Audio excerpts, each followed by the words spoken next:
2 বছর তৃণমূলে এসেছিল। তৃণমূলে এ কারণে এসেছিল, জানে যে বিজেপি জিতবে না, কোনো মতে যদি তৃণমূলের টিকিটটা পেয়ে আবার জিততে পারি।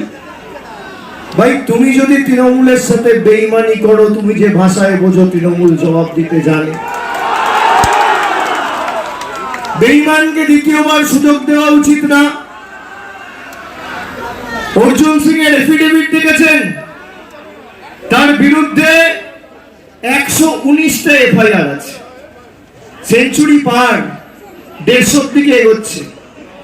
119টা অপরাধমূলক শাস্তি, ফৌজদারি, জালি, চুরি, ডাকাতি সব মিলিয়ে 150টার কাছাকাছি মামলা, 119 পার। আর মোটামুটি 2-4-5 মাসে দেখবেন 150 পেরিয়ে যাবে। যা অবস্থা